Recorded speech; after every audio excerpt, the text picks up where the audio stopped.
Ora, bem-vindos a esta conversa, que temos aqui então o Gonçalo Elias, que nos vai falar sobre a gralha de bico vermelho, que nos presenteou aqui com 3 grasnados. Gonçalo, olá, tudo bem? Olá Zé, tudo e contigo? Esta espécie que nós vamos aqui falar é uma espécie algo estranha quando falamos na distribuição dela e na evolução dela, na história dela, aqui em Portugal, não é verdade? É verdade. Há muita coisa interessante para dizer sobre esta espécie e eu, quando estava aqui a preparar esta nossa conversa, ocorreu-me de imediato que esta é daquelas espécies que valeria a pena pensarmos em fazer um webinar um dia destes, porque acho que merece uma análise mais detalhada. Mas pronto, vamos tentar aqui fazer assim um apanhado do essencial. E começo por referir que eu vi esta espécie pela primeira vez ao pé do Cabo de São Vicente, portanto, na zona de Sagres, em 19 de dezembro de 1988. Eu, como referi nas conversas anteriores, tinha ido passar uns dias ao Algarve, foi a minha segunda visita à Ria de Alvor, mas num dos dias, e por sugestão do meu mestre e amigo Peter Harris, que na altura era o diretor do centro, nós resolvemos ir visitar a zona de Sagres. Eu já conhecia a zona de Sagres e do Cabo de São Vicente, já lá tinha estado anteriormente em 2 ocasiões, mas não a observar aves. Tinha estado uma vez num passeio escolar e noutra ocasião numa visita familiar, mas para ver aves foi a primeira vez que eu fui àquela zona. E então, nessa visita ao Cabo São Vicente, tive desde logo o grato prazer de observar 2 espécies novas. A segunda será referida na próxima conversa. A primeira foi então a gralha de bico vermelho, que era uma espécie que eu nunca tinha visto, mas que é relativamente fácil de identificar, e a zona de Sagres, Sagres Cabo de São Vicente, é um dos 4 locais em Portugal onde esta espécie pode ser vista regularmente. Esta gralha é pouco abundante no nosso país, tem essencialmente 4 núcleos, que são, portanto, a zona da Costa Vicentina, o maciço calcário extremanho, essencialmente ali na Serra dos Candeeiros, depois a Serra do Gerês, aliás, o Parque Nacional da Peneda Gerês, porque eu acho que até é mais na Serra da Peneda que no Gerês, e depois o Douro Internacional. Fora destes 4 núcleos, esta gralha aparece de forma irregular e, portanto, não há mais nenhum núcleo estável atualmente. É esta a situação. Mas Portanto, isto não uma foi sempre população assim, pois não? muito fragmentada, muito descontínua e pouco abundante. É assim que a podemos caracterizar. Isto não foi sempre assim. Pensa-se que não foi sempre assim, embora as informações históricas acerca da distribuição desta espécie sejam bastante escassas. Mas o que nós podemos inferir a partir da leitura de trabalhos antigos é que há vários locais onde a espécie terá desaparecido ao longo do século XX, incluindo certos setores das serras da Peneda e do Gerês, a Serra da Estrela, a Serra de Monte Junto, onde as gralhas nidificavam lá no alto, nas ruínas do convento, a Serra de Sintra e a costa rochosa adjacente, desde a Praia da Draga até Cascais, o Cabo Especial e vários setores da costa sudoeste, de Vila Nova de Mil Fontes para baixo e até na zona de Portimão. Mas o facto de haver referências à ocorrência da gralha nesta zona não nos diz muito mais sobre a sua regularidade ou sobre a sua abundância. Portanto, sabe-se que elas ocorreriam em vários locais onde hoje não é conhecida a sua presença, mas não temos dados quantitativos. Em relação à Serra da Estrela, por acaso eu gostava de referir que penso que elas nidificaram quase até ao final do século XX, ali na zona dos Cântaros. Atualmente parece-me que já não há nenhuma população regular, mas com alguma frequência aparecem lá bandos a passear e são vistos na zona do Planalto da Torre. Eu nunca vi gralhas de bico vermelho na Serra da Estrela, apesar de já lá ter feito muito trabalho de campo. Conheço várias pessoas que viram e fotografaram. Eu nunca as vi e penso que elas fazem movimentos. Embora a espécie seja residente, elas podem se ir deslocando de uns núcleos para outros e eu estou convencido que de vez em quando aparecem lá uns bandos na serra, andam por lá durante algum tempo e depois vão-se embora. Mas isto é um bocadinho conjectural porque eu não tenho dados sobre isto. E noutros locais com hábitat aparentemente favorável, de vez em quando também aparecem lá alguns. Até há não muitos anos havia um núcleo na Serra do Alvão, que fica perto de Vila Real. Também havia um núcleo na Serra do Barroso, lá em cima entre os montes. Estes núcleos hoje em dia aparentemente já não existem. Portanto, a sensação que dá, olhando para a informação histórica, mais antiga e menos antiga, é que terá havido uma contração, quer em número, quer em área de distribuição. Mas a distribuição terá sido sempre muito descontínua. Isto contrasta fortemente com a situação em Espanha, onde a gralha de bico vermelho é incomparavelmente mais numerosa e com uma distribuição muito mais alargada e mais contínua. Portanto, em Portugal, possivelmente sempre foram escassas, embora ainda tenham diminuído mais agora. Aliás, pode-se referir que em Espanha a população está estimada em vários milhares e tem o estatuto de ameaça NT, portanto, quase ameaçada. Em Espanha, mas em Portugal não é assim. Não, em Portugal a situação é um bocadinho difícil de entender em termos de estatuto de Aliás, ameaça. se bem Aliás, eu me na recordo, conversa na última anterior conversa tu disseste que tinhas qualquer coisa de especial para Eu, dizer. eu, eu disse, e já agora vou recuperar aquilo que eu disse na última conversa, porque há aqui uma coincidência de números que torna esta situação ainda mais estranha. Eu recordo que na última conversa, cujo tema foi a seixoeira, eu referi que no livro vermelho de 2005 a espécie, a seixoeira, estava classificada como vulnerável e o argumento é que a população invernante era inferior a 1000 indivíduos.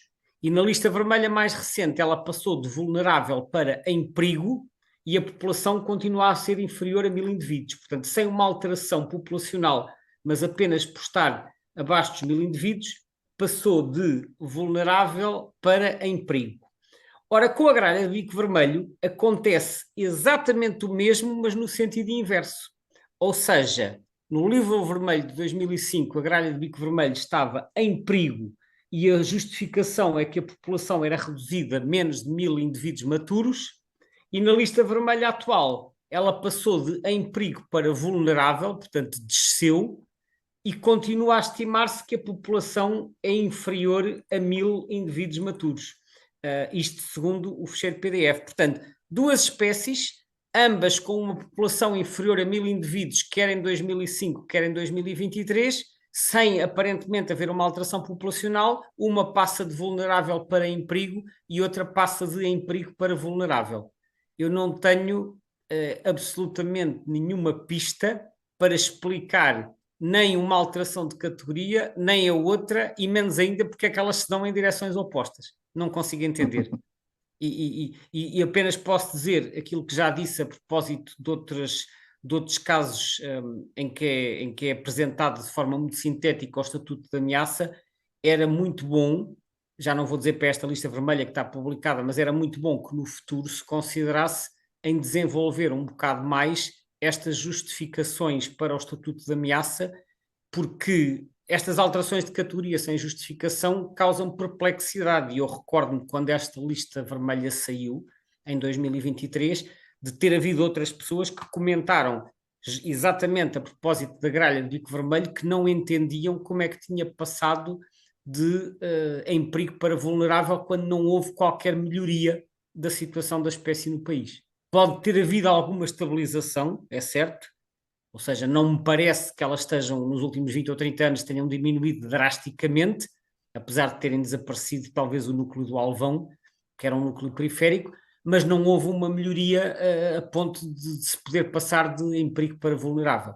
A explicação não é dada, mas de facto achei curiosa esta coincidência, porque são duas espécies que nós por acaso abordamos de forma consecutiva, têm ambas exatamente o mesmo valor de população máxima e são tratadas de forma oposta. Fica Seja aqui como for, informação pois, enfim, talvez no futuro consigamos ter pistas acerca disto. para apurar, fica para apurar. Exato. Neste momento No tem que ficar entanto, assim, sem a explicação. nível europeu e global, ela aparece como least concern. Isso quer dizer que, por exemplo, esta questão da fragmentação do habitat, ou da distribuição, não acontece noutros países? Bom, o que se sabe é assim, o que se sabe a nível europeu. Bom, deixa-me primeiro descrever a distribuição global. Esta espécie tem uma distribuição bastante vasta, que ocupa partes da Europa, embora com muitas descontinuidades, porque isto também sendo uma espécie de zonas rochosas, obviamente, elas ocorrem onde o habitat está disponível, mas ocorrem mais ou menos pela bacia do Mediterrâneo, Península Ibérica, sul de França, Itália, Balcãs, até à Turquia, e depois também tem núcleos no oeste da Inglaterra e da Irlanda, e depois da Turquia estendem-se pela Ásia fora, passando pelo Irão, Afeganistão, Himalaias, grande parte da China e Mongólia e outros países vizinhos. Depois há ainda algumas populações no norte da África, particularmente em Marrocos, que é o país mais montanhoso, portanto, Marrocos e Argélia, e depois uma curiosidade é que há uma população no arquipélago das Canárias, mas apenas numa única ilha, que é na Ilha de La Palma. A Ilha de La Palma é aquela onde há 2 ou 3 anos houve ali uma erupção bastante intensa de um vulcão, que se prolongou durante várias semanas. Portanto, na Ilha de La Palma, onde há um parque nacional, que é o Parque Nacional de Garajonay, tem lá uma população de gralha de bico vermelho. Agora, o que se sabe a nível europeu é que terá havido uma diminuição generalizada em diversos países da Europa e elas desapareceram de várias regiões, apesar de ainda serem comuns em muitas zonas da área de distribuição, mas sabe-se que há um declínio em números e que esse declínio é mais evidente na Europa, onde começou a haver uma fragmentação cada vez maior das suas populações. E um dos fatores que é apontado no site Birds of the World, e eles dizem que é talvez o fator, ou não é talvez, eles dizem que é sem dúvida o fator mais importante neste declínio, é as modificações nos regimes de pastoreio de gado, não é? Porque eles referem que no passado os animais que pastavam andavam, circulavam livremente pelas encostas e pelas zonas junto às arribas e, portanto, iam mantendo a vegetação curta, que é ideal para invertebrados e esses invertebrados são importantes na alimentação das crias. E se calhar os Hoje em próprios dia, com as dejetos alterações de desses regime. animais acabavam por ser também a fonte de atração para insetos, não é? Que é a base da Sim, mas, mas, alimentação mas destes, o não que é? eu digo é que estas gralhas alimentam-se em zonas de erva relativamente curta e Uhum. o comprimento da erva está muito dependente dos regimes de pastoreio. Se deixar de haver pastoreio, a erva cresce mais e ela já não tem tanta facilidade em encontrar alimento. Portanto, e hoje em dia há se calhar menos zonas de gado a circular livremente, porque há muito mais zonas em que o gado está confinado por vedações, etc.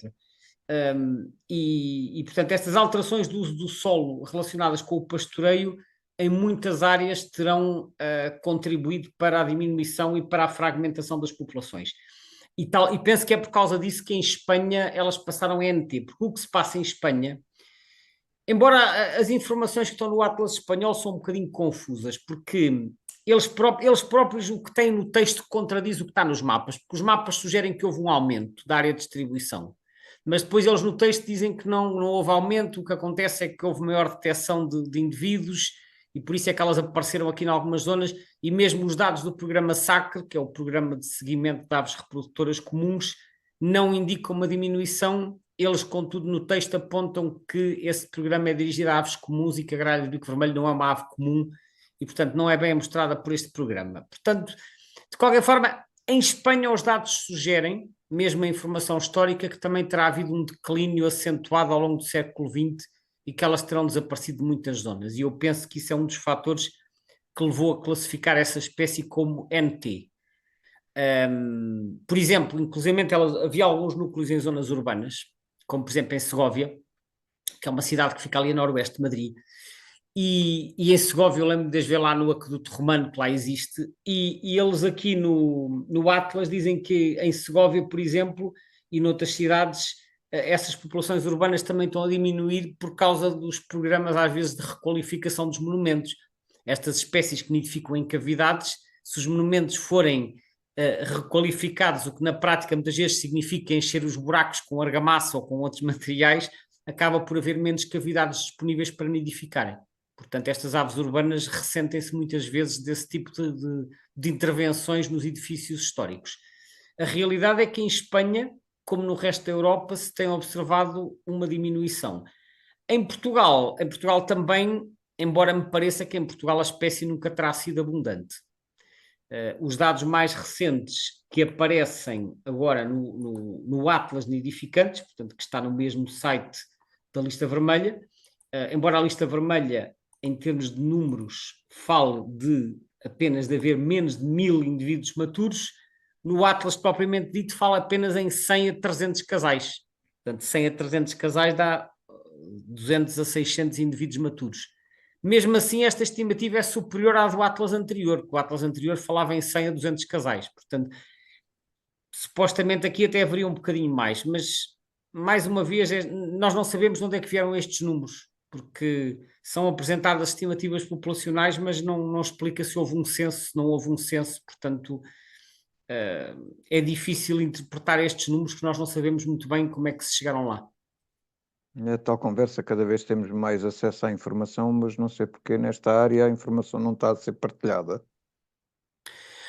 Bom, é verdade, às vezes há muita informação que não é partilhada. No caso deste Atlas, o que me parece é que houve uma decisão no sentido de apresentar estimativas populacionais para todas as espécies. Aliás, eu posso referir, porque fiz parte da equipa do segundo Atlas, aquele que foi feito entre 1999 e 2005, que nesse segundo Atlas havia inicialmente o objetivo de ter estimativas populacionais para todas as espécies, e depois esse objetivo foi abandonado no decurso do projeto, por se considerar que não era possível obter dados minimamente fiáveis, rigorosos, para quantificar as populações de todas as espécies.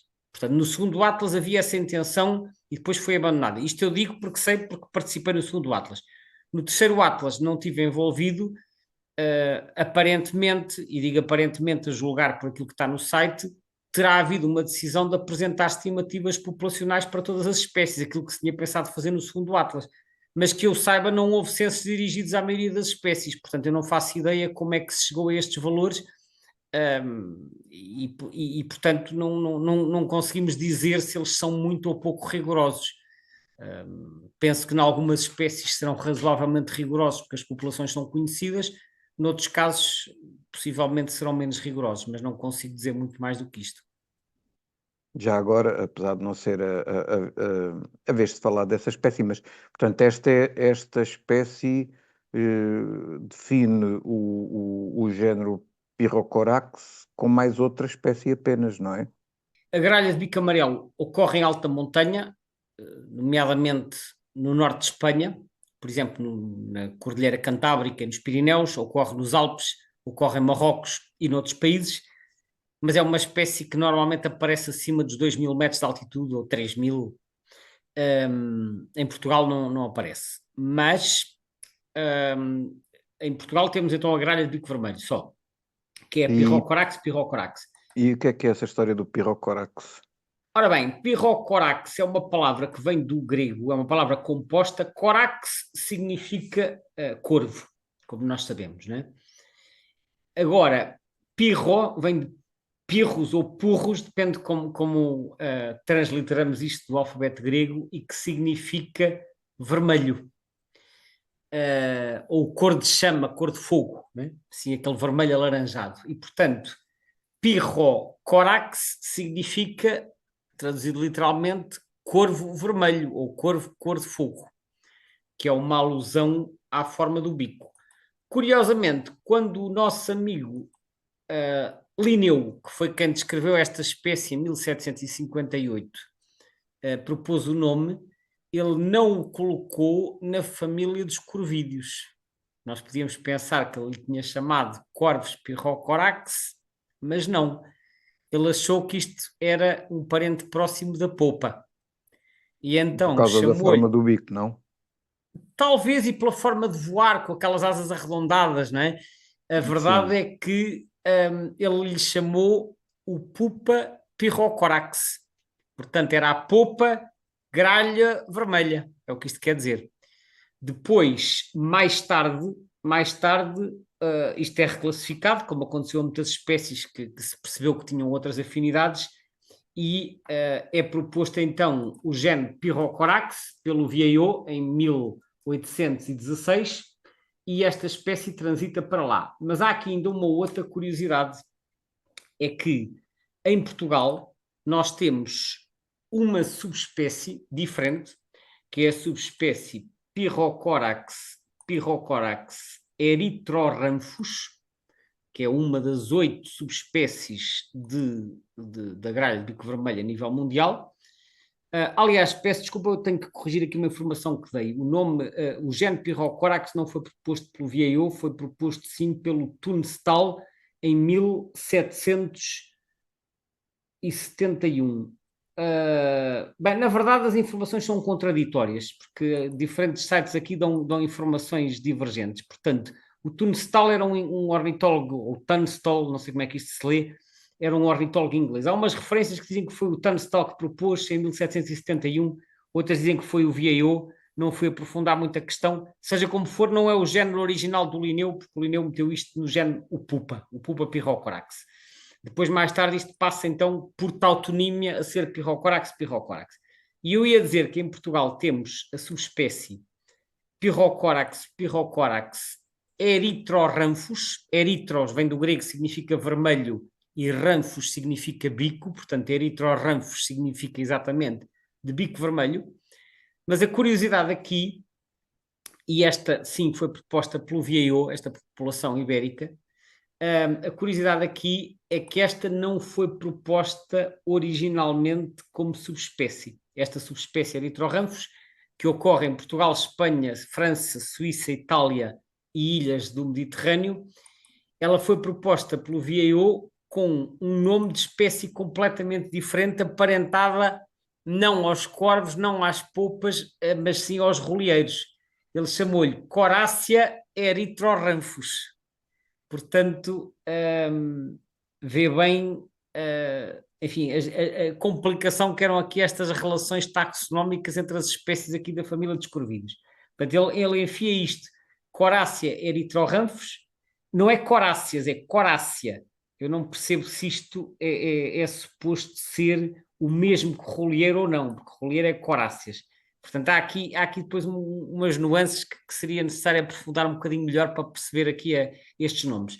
Seja como for, isto mais tarde percebeu-se que este Corácea erythroranthus era afinal a mesma espécie da gralha de bico vermelho que o Linneu já tinha descrito como o Pupa Pyrrhocorax. Ora, ao abrigo da regra da prioridade, a que tinha sido descrita primeiro é que mantém o nome. E ficou então, a outra ficou Pyrrhocorax e esta ficou como subespécie com o nome Erythroranthus. Isto é apenas mais um exemplo das confusões taxonómicas que foi havendo ao longo do tempo e que eu não me canso de relembrar que, embora muita gente se tenha já manifestado desagradada com as recentes alterações de nomes, não é uma questão que tenha surgido recentemente. Isto, desde que o Linneu popularizou este sistema, que o que mais houve foi confusões e trocas de género e mudanças de nomes e fusões e divisões e tudo mais. Portanto, isto é uma questão antiga, que já deu para escrever muita coisa.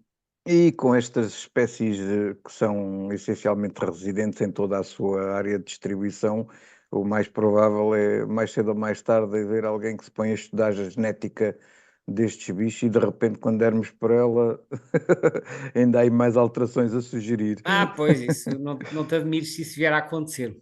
Temos que Gonçalo, terminar, mas vamos olha, terminar, é verdade. fica aqui a promessa de, em breve, quando for possível, fazermos um webinário sobre esta espécie, porque acho que há aqui aspectos que merecem ser aprofundados. Obrigado então e adeus até à próxima. Adeus, até à próxima. Obrigado a todos.